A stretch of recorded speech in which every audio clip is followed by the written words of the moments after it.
ഒരുപക്ഷെ കലയെ ഡിഫൈൻ ചെയ്യാൻ പറഞ്ഞാൽ ഞാൻ പറയും art would be an artist's rendition of his own thoughts. ഒരു കലാകാരൻ്റെ ചിന്തകളെ അവൻ എങ്ങനെ പ്രകടിപ്പിക്കുന്നു എന്നുള്ളതാണ് കല എന്ന് ഞാൻ പറയും. കലാകാരൻ ആരോ ആവാം, ഏത് മനുഷ്യനും കലാകാരനാവാം. അപ്പോൾ ആ മനുഷ്യൻ്റെ തലച്ചോറിൽ വരുന്ന ചിന്തകളെയും വിശ്വാസങ്ങളെയും എങ്ങനെ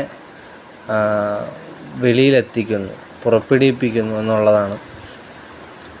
അപ്പോൾ നമ്മളൊരു കമ്മ്യൂണിക്കേഷൻ മോഡൽ പഠിക്കുമ്പോഴത്തേക്ക് അത് അരിസ്റ്റോട്ടലിയൻ ആയിക്കോട്ടെ, അത് വളരെ ഇവോൾവ്ഡ് ആയിട്ടുള്ള മോഡേൺ കമ്മ്യൂണിക്കേഷൻ മോഡൽസിലായിക്കോട്ടെ, കോൺസെപ്റ്റ് എപ്പോഴും ഒരു സെൻറ്റർ, ഒരു മെസ്സേജ് അയക്കുന്നു എന്നുള്ളതാണ്. അപ്പോൾ എനിക്ക് പറയാനുള്ളത്, അതിനകത്ത് എപ്പോഴും ഒരു റിസീവർ ഉണ്ടായിരുന്നിട്ടുണ്ട്. പണ്ട് മുതലേ ഒരു കമ്മ്യൂണിക്കേഷൻ ഒരു മോഡൽ രൂപീകരിച്ചത് തൊട്ട് ഒരു റിസീവർ ഉണ്ടായിട്ടുണ്ട്. പക്ഷേ എൻ്റെ അഭിപ്രായത്തിൽ റിസീവറിന് ആവശ്യമില്ല. കമ്മ്യൂണിക്കേഷൻ ഡിഫ്യൂസായി പോവുക. അതായത് ഇപ്പം ഞാനൊരു കാര്യം പറയുന്നു, ഞാൻ പറയുന്ന കാര്യം കേൾക്കുന്നില്ല, അപ്പോൾ ഞാൻ എന്തിനോടാണ് പറയുന്നത് എന്നുള്ളൊരു ചോദ്യമുണ്ട്. അത് ആ മെസ്സേജ് റിസീവ് ചെയ്യാൻ ആരുമില്ല. അങ്ങനെയാണെങ്കിൽ ഒരു പ്രോസസ്സ് ഓഫ് കമ്മ്യൂണിക്കേഷൻ ഫെയിലായി എന്ന് കൺസിഡർ ചെയ്യുന്നതിലുപരി അതൊരു സക്സസ്ഫുൾ പ്രോസസ് ഓഫ് കമ്മ്യൂണിക്കേഷൻ ആണെന്നേ ഞാൻ പറയത്തുള്ളൂ. കാരണം ഒരു റിസീവറും ഇല്ലാതെ വരില്ല. നമ്മളിപ്പോൾ നമ്മുടെ ചിന്തകൾ പോലും, എൻ്റെ അഭിപ്രായത്തിൽ നമ്മൾ ചിന്തിക്കുമ്പോൾ പോലും മെറ്റാകോഗ്നിഷൻ അല്ലെങ്കിൽ മെറ്റാ തോട്ട് എന്ന് വേണമെങ്കിൽ പറയാം. ചിന്തകളെപ്പറ്റി ചിന്തിക്കുമ്പോഴത്തേക്കും നമ്മുടെ കോൺഷ്യസ്നെസ്സിനോട് തന്നെ നമ്മുടെ ചിന്തകൾ ചർച്ചയാക്കി വെച്ച് സംസാരിക്കുന്നത് പോലെ നമുക്ക് തന്നെ തോന്നാറുണ്ട്. അതാണ് നമ്മളോട് തന്നെ സംസാരിക്കുക എന്ന് പറയുന്നത്.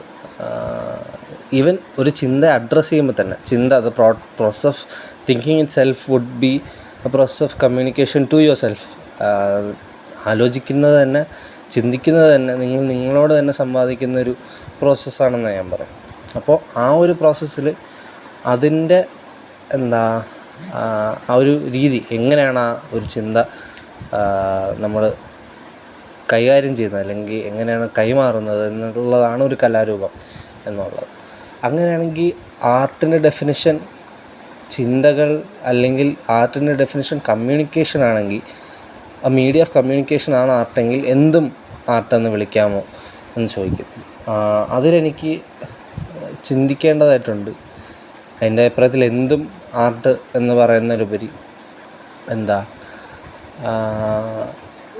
കൺവെൻഷണൽ മെത്തേഡ്സ് ഓഫ് കമ്മ്യൂണിക്കേഷൻ, അതിന് താങ്ങാൻ പറ്റാത്തതിലുപരിയുള്ള ചിന്തയോ അല്ലെങ്കിൽ അതുവഴി ആ ചിന്ത കൈമാറാൻ ശ്രമിക്കുമ്പോഴുള്ള വീഴ്ച നികത്താൻ വേണ്ടി മറ്റൊരു മാധ്യമം ഉപയോഗിക്കുമ്പോഴോ ആണ് അത് ആർട്ടാവുന്നത് എന്നാണ്. ഫോർ എക്സാമ്പിൾ, എനിക്കിപ്പോൾ വളരെ വേണ്ടപ്പെട്ട ഒരാളുടെ മരണം, അതിലുണ്ടായ എൻ്റെ ദുഃഖം എനിക്ക് വാക്കുകളിലൂടെ പറഞ്ഞറിയിക്കാം. പക്ഷേ അതിൽ ഉള്ള ഇനാക്യുറസി അല്ലെങ്കിൽ ആ ഒരു വാക്കുകൾക്ക് വികാരങ്ങളെ കൈകാര്യം ചെയ്യാൻ ഉള്ള വിലക്കുറവ്, എൻ്റെ അഭിപ്രായത്തിൽ language is nothing but A blunt tool for communication എന്നുള്ളതാണ്. ബട്ട് നമ്മളിങ്ങനെ വികാരങ്ങൾ കൈകാര്യം ചെയ്യാൻ ഭാഷയ്ക്കുള്ളൊരു ബുദ്ധിമുട്ട്, അത് നികത്താൻ വേണ്ടി ഇപ്പോൾ ഞാൻ അതേ വികാരം, എൻ്റെ അതേ വേദന, മരിച്ചുപോയ എൻ്റെ പ്രിയപ്പെട്ട വ്യക്തിയുടെ ആ നഷ്ടപ്പെടലിൻ്റെ അതേ വേദന ഒരാൾക്ക് മനസ്സിലാക്കി കൊടുക്കാനോ അല്ലെങ്കിൽ അതെങ്ങനെയെങ്കിലും എനിക്കൊന്നും പുറന്തള്ളാനോ ഞാനൊരു ക്യാൻവാസിൽ ഒരു ബ്രഷ് കൊണ്ട് വരയ്ക്കുകയാണ്, അല്ലെങ്കിൽ ഒരു കവിത എഴുതുകയാണ്, അല്ലെങ്കിൽ അത് സിനിമയാക്കുകയാണ്. അവിടെയാണ് അത് കലയായി മാറുന്നത്. വേദനയെ സിംബോളിക്കലി അത് ട്രാൻസ്ഫർ ചെയ്യാൻ നോക്കുകയാണ്, അതിൻ്റെ ആക്യുറസി വിടാതെ. ഇതിനുള്ള മികവുകളും കുറവുകളും ഉണ്ട്. അതായത് ഇതൊരിക്കലും ലാംഗ്വേജിനെക്കാട്ടി എഫിഷ്യൻ്റാണ് എന്ന് ഞാൻ പറയൂല. ഇപ്പോൾ എൻ്റെ വേദന ഞാൻ ഒരാൾക്ക് പറഞ്ഞു കൊടുക്കുകയാണ്, എനിക്ക് നല്ല വിഷമമുണ്ട് ഇന്നയാൾ മരിച്ചു പോയതിൽ എന്ന് പറയുമ്പോൾ അയാൾക്ക് മനസ്സിലാവും എനിക്ക് വിഷമമുണ്ട്, ഇന്നയാൾ കോണ്ടെക്സ്റ്റ് മനസ്സിലാവും, എന്താണ് ഞാൻ ഉദ്ദേശിക്കുന്നതെന്ന് മനസ്സിലാവും, എന്ത് വികാരമാണ് ഞാൻ കടന്നു പോകുന്നതെന്ന് മനസ്സിലാവും. പക്ഷെ ആ വികാരത്തിന് ആഴമോ അതിൻ്റെ ശക്തിയോ മനസ്സിലാവില്ല. പക്ഷെ അതേസമയം ഒരു വെള്ള ക്യാൻവാസിലൊരു ചുവന്ന വര വരച്ചിട്ട് ഇതാണ് എൻ്റെ വേദന എന്ന് ഞാൻ ഒരാളത്ത് പറയുമ്പോൾ അയാൾക്ക് അതേ വേദന മനസ്സിലാവും. അത് വേദനയാണ് ഞാൻ ഉദ്ദേശിക്കുന്നതെന്ന് പോലും മനസ്സിലാവണം എന്നില്ല. പക്ഷെ അതിൽ ആ ഡെപ്ത് ഉണ്ടായിരിക്കും, അതിൽ ആ ഒരു ഉദ്ദേശശുദ്ധി അല്ലെങ്കിൽ ഒരു ഉദ്ദേശത്തിൻ്റെ ആക്യുറസി ഉണ്ടായിരിക്കും. അപ്പോൾ ആ ഒരു തോന്നലിൽ നിന്ന് വരുന്നത് അതാണ് ആർട്ടിനെ ആർട്ടാക്കുന്നത് എന്നാണ് എൻ്റെ വിശ്വാസം. അപ്പോൾ ഈ കല എന്താണ് എന്നുള്ള ചോദ്യത്തിന് എനിക്കായിട്ട് പറയാൻ പറ്റുന്ന ഡെഫിനിഷൻ ചിലപ്പോൾ അതായിരിക്കാം. ഒരു വികാരം പറയുന്നതിലുപരി ഇപ്പോൾ കവിത വാക്കുകൾ തന്നെ അല്ലേ എന്ന് വേണമെങ്കിൽ ചോദിക്കാം. ഞാൻ നേരത്തെ കവിത ഉൾപ്പെടുത്തിയല്ലോ. അപ്പോൾ എൻ്റെ അഭിപ്രായത്തിൽ ഭാഷ നിൽക്കുന്നിടത്താണ് കവിത തുടങ്ങുന്നതെന്നാണ് എൻ്റെ അഭിപ്രായം. കാരണം ഭാഷ കൊണ്ടുള്ള വിനിമയവും അതിൻ്റെ ഉപയോഗമാണ്. ഭാഷയായിട്ട് ഉപയോഗിക്കുന്നതാണല്ലോ സാധാരണ കമ്മ്യൂണിക്കേഷൻ. പക്ഷേ എൻ്റെ അഭിപ്രായത്തിൽ കവിത എന്നുള്ളത് അതിനെ നെയ്തെടുത്തൊരു പ്രത്യേകതര വസ്ത്രം പോലെ ധരിക്കുന്നതാണ്. ഒരു തുണിയായിട്ട് ഉപയോഗിക്കാതെ അതിനെ തുന്നിച്ചേർത്തൊരു വസ്ത്രമാക്കുന്നതാണ് കവിത എന്ന് ഞാൻ പറയും. അപ്പം എനിക്കിപ്പോൾ സംസാരിക്കുമ്പോൾ ഞാൻ ഭാഷ ഉപയോഗിക്കുന്നത് പോലെ അല്ലല്ലോ ഞാൻ കവിത എഴുതുമ്പോൾ ഞാൻ ഒരു ഭാഷ ഉപയോഗിക്കുന്നത്. അതിവിടെ ഓരോ വാക്കുകൾക്കും ആ വാക്കുകൾ തമ്മിലുള്ള ബന്ധങ്ങൾക്കും പ്രാധാന്യമുണ്ട്. ഒരു വാക്ക് വേറൊരു വാക്കിന് ശേഷം വന്നു കഴിഞ്ഞാൽ ഉള്ള അർത്ഥവ്യത്യാസം, അതിന് മുൻപേ വന്നുള്ള അർത്ഥവ്യത്യാസം, ഇത് രണ്ടും ഉപയോഗിക്കുമ്പോൾ അർത്ഥവ്യത്യാസം, അതെല്ലാം പരിഗണിച്ചുകൊണ്ടാണ് ഒരാളൊരു കവിത എഴുതുക. അപ്പം അതിന് വ്യത്യാസമുണ്ട്. അത് നൽകുന്ന വികാരങ്ങൾക്ക് വ്യത്യാസമുണ്ട്. ഒരു കവി എപ്പോഴും കവിത എഴുതുമ്പോഴത്തേക്ക് വളരെ ശ്രദ്ധിച്ച് വാക്കുകളെ നെയ്തുകോർത്താണ് കവിതകൾ എഴുതാറ്. അപ്പോൾ that is what defines an artist or a poet in my opinion, and like poet by extension or artist anyways. പിന്നെ ഉള്ളതെന്ന് വെച്ചാൽ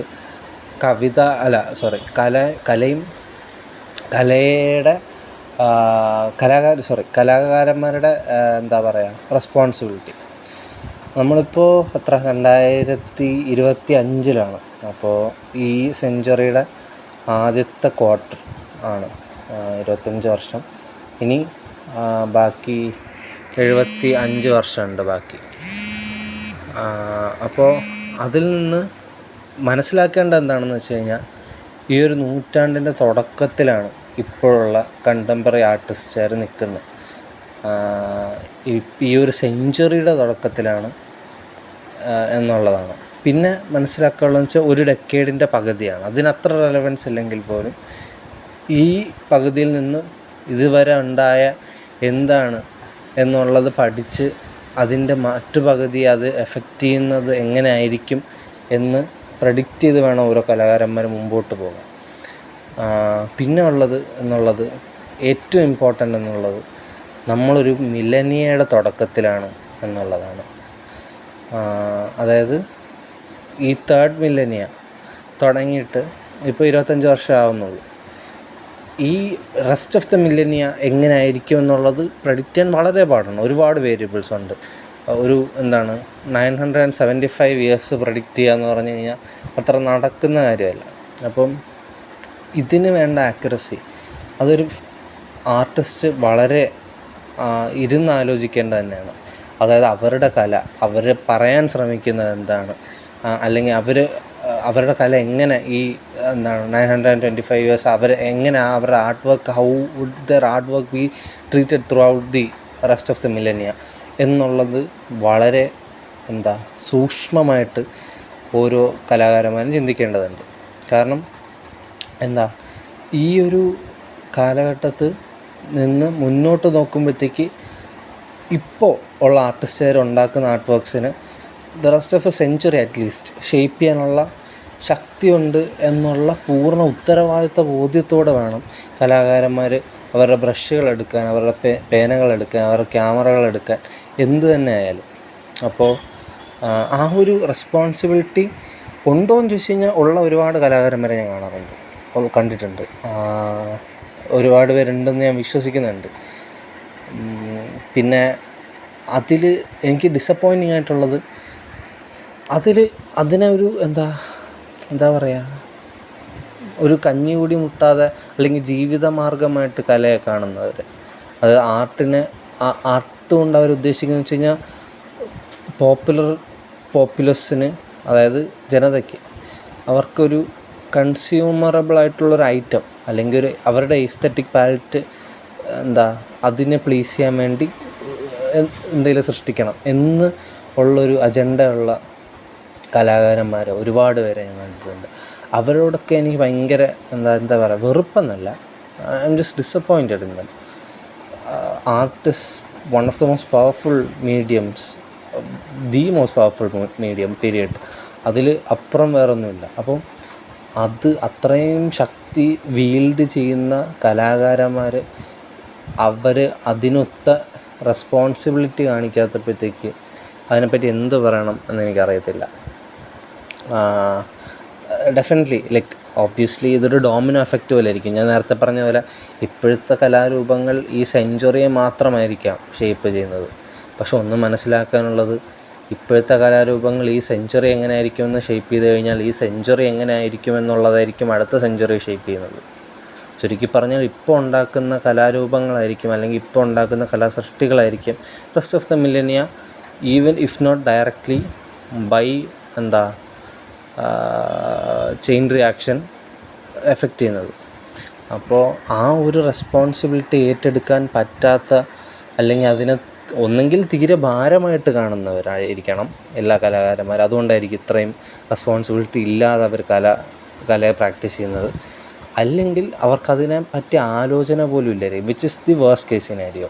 കാരണം എല്ലാ കലാകാരന്മാരും അവരുടെ ശക്തി എന്താണെന്നുള്ളത് അറിഞ്ഞിരിക്കണം. നമ്മളൊരു ഉറുമ്പിനെ ചവിട്ടുമ്പോൾ നമ്മൾ അറിയുന്നില്ല നമ്മുടെ വെയിറ്റിന് അടിയിൽ നമ്മുടെ പ്രഷറിൻ്റെ അടിയിൽ ചത്തു പോകുന്നുള്ളത് നമ്മൾ അറിയുന്നില്ല. പക്ഷെ ആ ഒരു അറിവുണ്ടല്ലോ, നമ്മളതിനെ ചവിട്ടിക്കഴിഞ്ഞാൽ അതിനുണ്ടാവുന്ന സമ്മർദ്ദം മൂലം അതിനെന്ത് പറ്റും, അതിൻ്റെ ശരീരത്തിന് എന്ത് പറ്റും എന്നുള്ള അറിവിന് ശേഷം നമ്മളതിനെ ചവിട്ടുന്നത്, അവിടെയാണ് അതിലെ മോറൽ ദിലം അല്ലെങ്കിൽ പ്രശ്നമായിരിക്കുന്നത്. അതായത് അതായത് നമ്മൾ ചെയ്യുന്ന ആർട്ട് വർക്ക്സിന് എത്രത്തോളം ഇമ്പാക്റ്റ് ഉണ്ടെന്ന് അറിഞ്ഞുകൊണ്ട് നമ്മൾ അതിനെ ഒറ്റുകൊടുക്കുന്നത് അല്ലെങ്കിൽ അതിൻ്റെ റെസ്പോൺസിബിലിറ്റി ഏറ്റെടുക്കാതിരിക്കുന്നത് ഒരു വലിയ പ്രശ്നമാണ്. അതിലുപരി പ്രശ്നമാണ് എന്താണ് പ്രശ്നമെന്ന് അറിയാതിരിക്കുന്നത്. കാരണം എത്ര കലാകാരന്മാർ എത്ര നാളിത് അറിയാതെ പോകുമോ അത്രത്തോളം ഇത് കലയുടെ ഭാവിയും സമൂഹത്തിൻ്റെ ഭാവിയെയും മനുഷ്യരുടെ ഭാവിയെയും ഇത് അഫക്റ്റ് ചെയ്യുന്നതാണ്. ഒരുപക്ഷെ ഏറ്റവും ഇതിനെപ്പറ്റി ബോധമുള്ളത് എനിക്കൊന്ന് ലിറ്ററേച്ചറിൻ്റെ ഭാഗത്തുള്ള എഴുത്തുകാരായിരിക്കും. അവരായിരിക്കും കലയിൽ ഏറ്റവും കൂടുതൽ എന്താണ് ഭാവി, അല്ലെങ്കിൽ അവരുടെ കൃതികൾ എങ്ങനെ ഭാവിയെ രൂപപ്പെടുത്തുമെന്ന് ബോധപൂർവം കലയെ കൈകാര്യം ചെയ്യുന്നവർ. ബാക്കി ഉള്ള ആർട്ട് മീഡിയംസിൽ വളരെ ദയനീയം. സിനിമയിലാണെങ്കിൽ പറയണ്ട, സിനിമയുമായിട്ടുള്ള പ്രശ്നത്തിലോട്ട് സംസാരിക്കാനാണ് ഞാനിത് റെക്കോർഡ് ചെയ്ത് തുടങ്ങിയെങ്കിൽ പോലും അതിൽ ഉള്ള പ്രശ്നത്തിലോട്ട് പയ്യെ വരാം. അപ്പോൾ ഈ ഒരു റെസ്പോൺസിബിലിറ്റി ഇല്ലാതെ ആർട്ട് പ്രാക്ടീസ് ചെയ്തുള്ള വീഴ്ച എന്നുള്ളത് ഹ്യൂമൻ കൾച്ചറിനുള്ള ഡിറ്റീരിയറേഷൻ. ഇൻസ്റ്റെഡ് ഓഫ് എംബ്രേസിങ് ഇപ്പോൾ ഉള്ളൊരു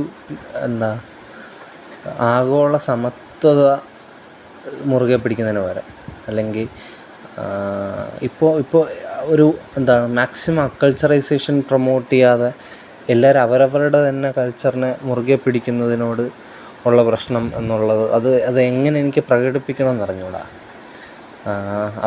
എല്ലാവരും അവരവരുടെ കൾച്ചറിനെ മുറുകെ പിടിക്കണം, അതിനോട് എനിക്ക് വിയോജിപ്പില്ല. പക്ഷെ അതേ സമയത്ത് ബാക്കിയുള്ള കൾച്ചേഴ്സിനെ ആയിട്ട് ക്ലാഷ് ചെയ്യാതെ അവരുമായിട്ട് മിക്സ് ചെയ്യാൻ നോക്കുക. ഇപ്പോൾ ഫോർ എക്സാമ്പിൾ ഫാഷനിലോട്ട് വരുമ്പോൾ തന്നെ people are starting two pair Indian traditional jewellery with their jeans and their crop tops or their trench coats and their pants or whatever. And the fact that ഫാഷനാണ് ഏറ്റവും കൂടുതൽ ഈ ഒരു plasticity എന്താ നമുക്ക് experiment ചെയ്യാൻ പറ്റുന്നൊരു മീഡിയം. അതുകൊണ്ട് അതിനങ്ങനെ ഗുണമുണ്ട്. പക്ഷേ ഈ ഒരു സാധനം ഞാൻ മറ്റ് മീഡിയംസിൽ കാണുന്നില്ല. അതായത് എന്താ ഭയങ്കര നിരന്തരമറ്റ കൾച്ചേഴ്സിലോട്ട് പോയി അവിടുന്ന് കാര്യങ്ങൾ ബോറോ ചെയ്യുക, അത് ഭയങ്കര അതിനകത്ത് അത് കൾച്ചർ അപ്രോപ്രിയേഷനാണോ? It's like there is a fine line and it's somewhat ആ ഫൈൻ ലൈൻ ഭയങ്കര ബ്ലറിയുമാണ്. That's the thing. അപ്പോൾ എന്താണ് ആ ആസ്പെക്റ്റിൽ എനിക്ക് പറയാനുള്ളതെന്ന് ചോദിച്ചു കഴിഞ്ഞാൽ എനിക്ക് ശരിക്കും പറഞ്ഞ ഉത്തരവില്ല, ഒരു മറുപടിയില്ല, ഒരു ഒപ്പീനിയനും ഇല്ല അതിനകത്ത്. പക്ഷേ I do think that acculturisation should be promoted. And അത് എന്താ ഒരു ഗ്ലോബൽ ആർട്ടിൻ്റെ വാല്യൂവിനെ ഓബ്വിയസ്ലി മുന്നോട്ട് കൊണ്ടുവരും. അടുത്ത എനിക്ക് പറയാനുള്ളതെന്ന് വെച്ചാൽ ആർട്ടിൻ്റെയും art as a commerce, art for sale എന്നുള്ളത്.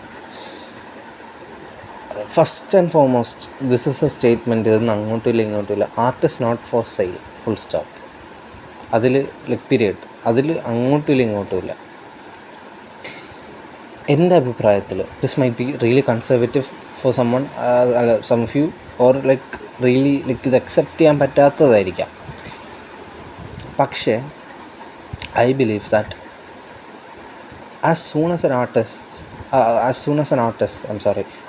artist thinks of someone else, or like thinks of how his art is going to be perceived by someone else, his artwork stops being art.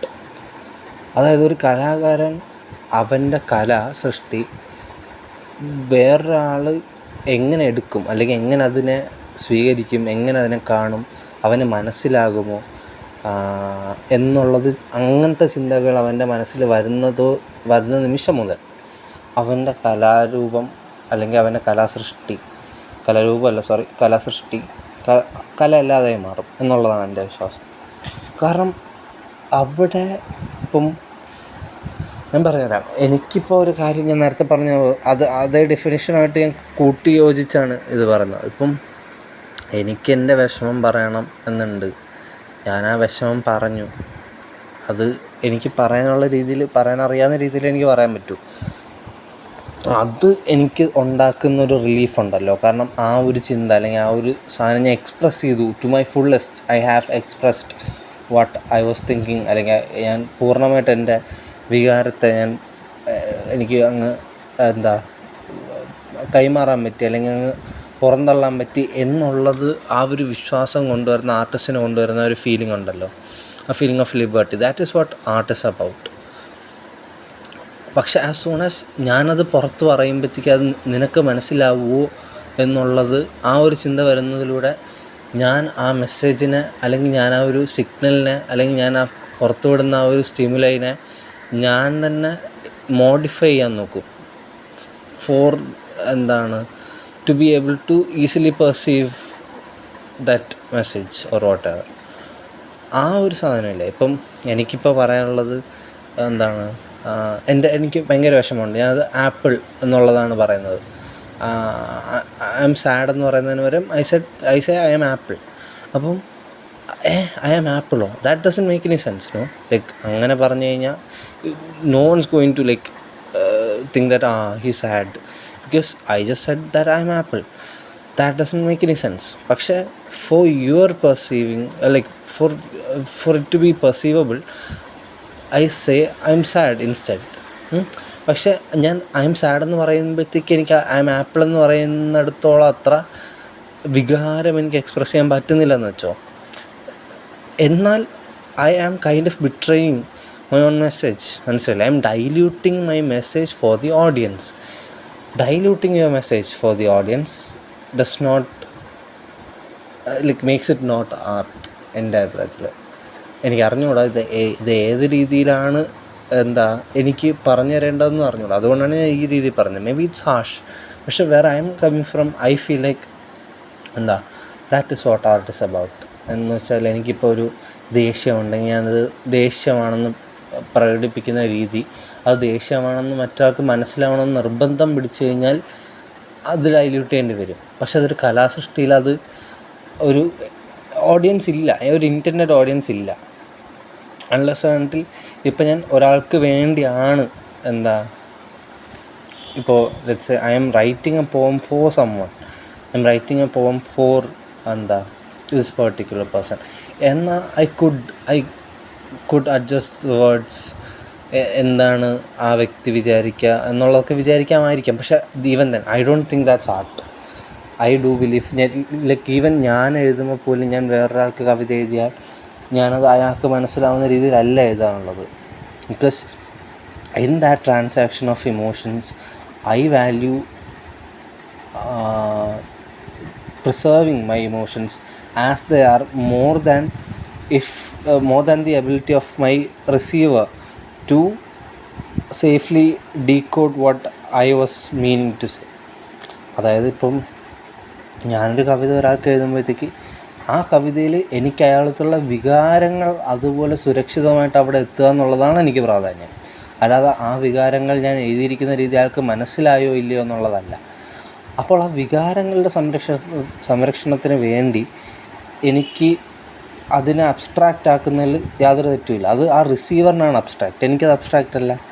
And that is what I think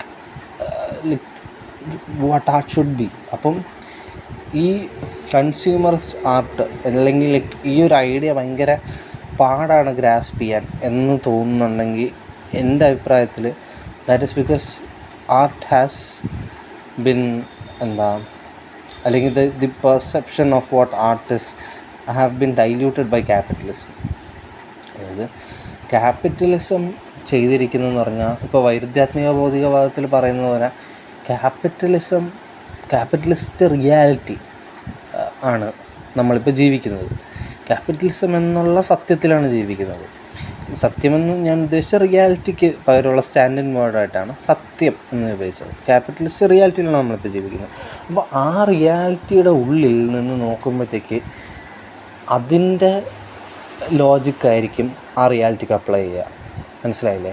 ഇപ്പം ഈ ഒരു സംഭവം, അതായത് communication is not for the receiver but for the sender instead. ആ റിസീവറിന് എങ്ങനെ വേണോ എടുക്കാം, അതായത് സെൻഡർ ഏത് രീതിയിൽ വേണമെങ്കിലും പറഞ്ഞോട്ടെ, ആ റിസീവർ എടുക്കുന്നത് ഏത് രീതിയിൽ വേണമെങ്കിലും ആയിക്കോട്ടെ എന്നുള്ള ഒരു ചിന്ത എന്നുള്ളത് അത് ലിബറലിസ്റ്റാണെന്ന് ഞാൻ പറയൂല.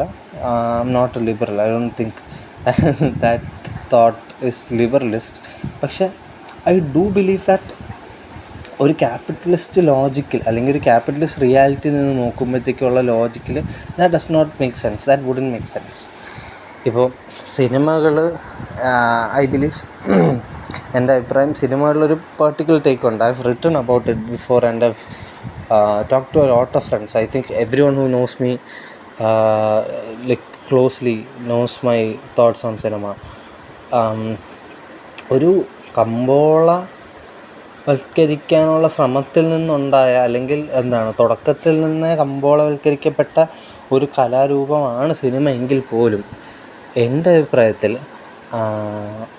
ഈ സിനിമ, വെളിച്ചത്തിൻ്റെ കലയായ സിനിമ കൈകാര്യം ചെയ്തിരിക്കുന്നത്, അതായത് ക്യാപിറ്റലിസം കൈകാര്യം ചെയ്തിരിക്കുന്നത് വളരെ തന്ത്രപൂർവമായിട്ടാണ്. ഒരു സിനിമയുടെ വിജയം അളക്കുന്നത് അല്ലെങ്കിൽ ഇപ്പോൾ സമൂഹം വിജയം അളക്കുന്നതെന്ന് പറഞ്ഞു കഴിഞ്ഞാൽ ബോക്സ് ഓഫീസിലുള്ള കളക്ഷനോ അല്ലെങ്കിൽ ആ സിനിമയുടെ ക്വാളിറ്റിയോ, എങ്ങനെ അത് കഥയിൽ പുതിയ എന്തെങ്കിലും ഉണ്ടോ, ഇറ്റ് വാസ് വെരി എൻ്റർടൈനിങ് എന്നുള്ളതാണ്. ദ ഫാക്ട് ദാറ്റ് എൻ്റർടൈനിങ് എന്നുള്ള വാക്കിന് ഇറ്റ് ഹാസ് ഡയമെൻഷൻസ്. അതാണ് ആദ്യത്തെ ഒരു സത്യം. പണ്ട് സിനിമയെപ്പറ്റി തർക്കിച്ചപ്പോഴത്തേക്ക്, സിനിമയെപ്പറ്റി എനിക്ക് അഭിപ്രായങ്ങൾ ഒരുപാടുണ്ട്.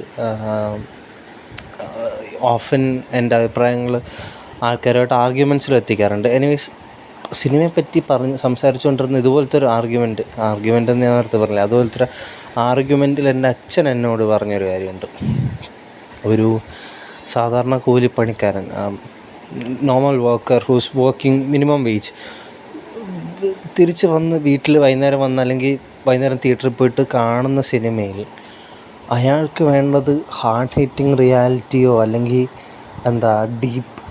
ഡീപ്പ് ഇൻട്രോസ്പെക്റ്റീവ് ഫിലോസഫിയോ അല്ലെങ്കിൽ അയാൾക്ക് എക്സിസ്റ്റൻഷ്യൽ ക്രൈസിസ് ഉണ്ടാകുന്ന തരത്തിലുള്ള മൈൻഡ് തുറക്കുന്ന ടൈപ്പ് സിനിമകളോ ഒന്നും അല്ല, അങ്ങനത്തെ ഒരു കലാസൃഷ്ടിയല്ല.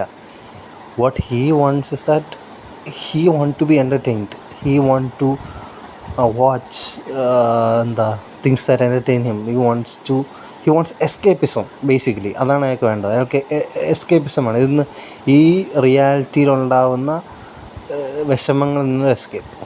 അപ്പോൾ ഞാൻ അച്ഛനോട് പറഞ്ഞ കാര്യമുണ്ട്, ഒരു മിനിമം വേജ് വർക്കർ അങ്ങനെ എസ്കേപ്പിസത്തിൽ മയങ്ങി നിൽക്കുമ്പോൾ അയാൾ സ്ഥിരം എന്നേക്കും ആ ഒരു എസ്കേപ്പിസത്തിൽ തന്നെ മയങ്ങി നിൽക്കും. പക്ഷേ അവനെക്കൊണ്ട് ചിന്തിപ്പിക്കുന്ന സിനിമകൾ കണ്ടു തുടങ്ങിക്കഴിഞ്ഞാൽ അവൻ്റെ സ്വന്തം സാഹചര്യത്തെപ്പറ്റി ആലോചിച്ച് തുടങ്ങും. അങ്ങനെ സ്വന്തം സാഹചര്യത്തെപ്പറ്റി ആലോചിച്ച് തുടങ്ങുമ്പോൾ അവൻ മനസ്സിലാവും അവനൊരു അടിമയാണെന്നുള്ളത് മനസ്സിലാവും. മിനിമം വേജിലെ അടിമയാണെന്ന് മനസ്സിലാവും. അവൻ്റെ മുതലാളികൾ അവനെ ചൂഷണം ചെയ്യുകയാണെന്നുള്ളത് മനസ്സിലാവും.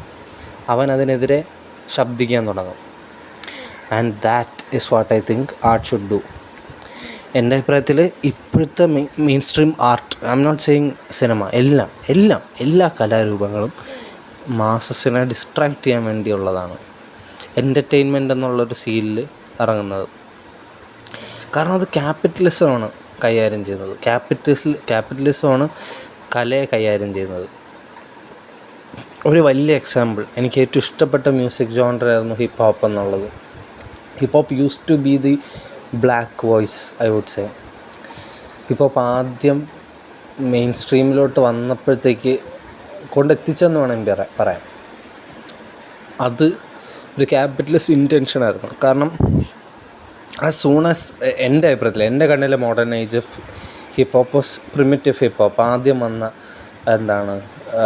Hip hop when people used to rap about the struggles, how they were systematically separated from the rest of society, സിസ്റ്റമാറ്റിക്കായിട്ട് ഒരു ലൈക്ക് അടിച്ചമർത്തൽ, സിസ്റ്റമാറ്റിക് ഒപ്രഷൻ, അതിനെപ്പറ്റിയുള്ള റാപ്പ് സോങ്സ് അതെല്ലാം മാറ്റി ക്യാപിറ്റലിസ്റ്റ് അജണ്ട അല്ലെങ്കിൽ സെപ്പറേറ്റിസം കൂടുതൽ ഫീഡ് ചെയ്യാൻ വേണ്ടി ആണ് പിന്നെ ഹിപ്പ് ഹോപ്പിനെ ക്യാപിറ്റലിസ്റ്റ് സിസ്റ്റം തന്നെ ഉപയോഗിച്ചത്.